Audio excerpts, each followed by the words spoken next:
بسم اللہ الرحمن الرحیم۔ السلام علیکم ڈیئر اسٹوڈنٹس، امید ہے آپ سب بالکل ٹھیک ہوں گے۔ Dear students, today we will discuss about constitution of 1962۔ یہ پاکستان کا دوسرا آئین تھا۔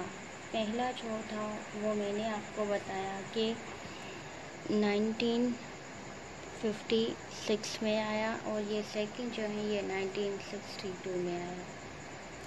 یہ جو آئین ہے یہ ایوب خان نے دیا تھا۔ یہ انفورس ہوا تھا 8 جون 1962۔ اس آئین میں جو آرٹیکلس تھے وہ تھے 250 آرٹیکل تھے، اور 3 شیڈولز تھے اور 12 پارٹ تھے۔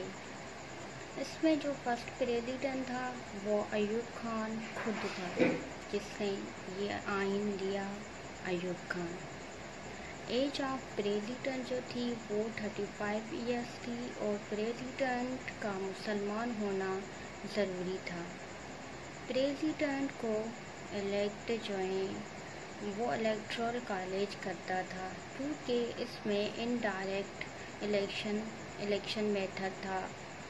اس کے بعد الیکٹڈ فار 5 ایئرس، پریزیڈنٹ 5 سال کے لیے الیکٹ کیا جاتا تھا۔ ہیڈ آف اسٹیٹ پریزیڈنٹ تھا، اور ہیڈ آف ایگزیکٹو بھی پریزیڈنٹ تھا۔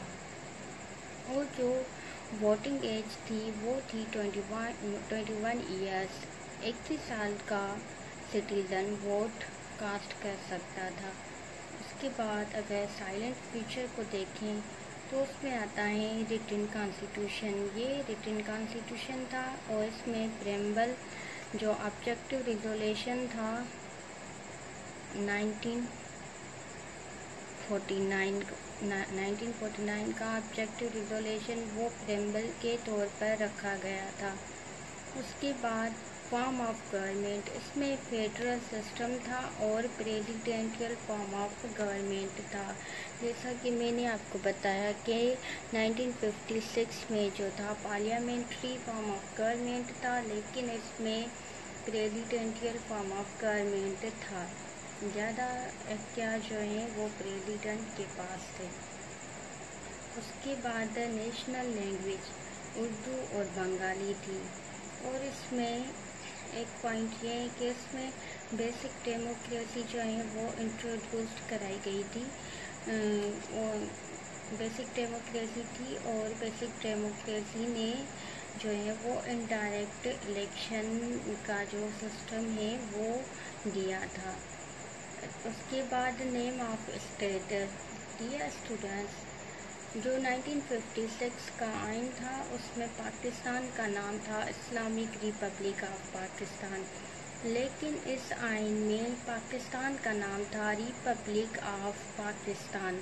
تو پھر جو لوگ تھے، سٹیزن تھے پاکستان کے، انہوں نے بہت ہی احتجاج کیا، اور وہ بہت ہی غصہ ہوئے ایوب خان پر کہ انہوں نے اسلامک ہٹا کیوں دیا ہے، جسٹ ریپبلک آف پاکستان کیوں رکھا ہے۔ تو پھر لوگوں کے احتجاج کے بعد اسلامک ریپبلک آف پاکستان کیا گیا تھا، لیکن شروع میں ریپبلک آف پاکستان تھا۔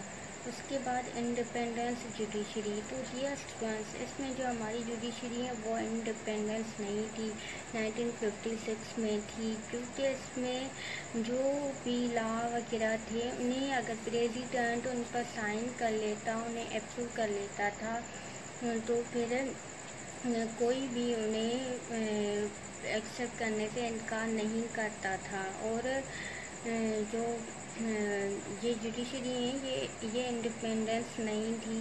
پریزیڈنٹ جو تھا اس کے پاس ہی پاورس تھے، اور یہ ان کے پاورس کو جو ہے وہ جج نہیں کر سکتی تھی، چیلنج نہیں کر سکتی تھی۔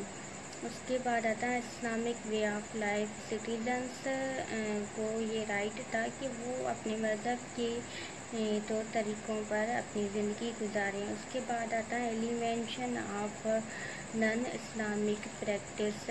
اس میں یہ تھا کہ جو کنٹری ہیں اس میں کوئی بھی ایسا کام نہیں کیا جائے گا جو کہ اسلام کے اگینسٹ جاتا ہو، جیسے کہ جوا، شراب، زنا وغیرہ، یہ سب کوئی بھی نہیں کر سکتا تھا، ان کی آزادی نہیں تھی ہمارے آئین میں۔ اس کے بعد پاورس آف پریزیڈنٹ جو ہے وہ گورنر کو اور چیف جسٹس سپریم کورٹ کو ان کو اپاؤنٹ کر سکتا تھا، اور کوئی بھی لا وغیرہ انہیں اپروو کر سکتا تھا، اور ان کو ان کے بنائے ہوئے لا وغیرہ پر کوئی بھی اعتراض نہیں کر سکتا تھا۔ پریزیڈنٹ کو بہت پاورز تھے۔ تو ڈیئر اسٹوڈنٹس، یہ تھا آج کا ہمارا ٹاپک۔ امید ہے آپ کو سمجھ میں آیا ہوگا۔ Thank you so much.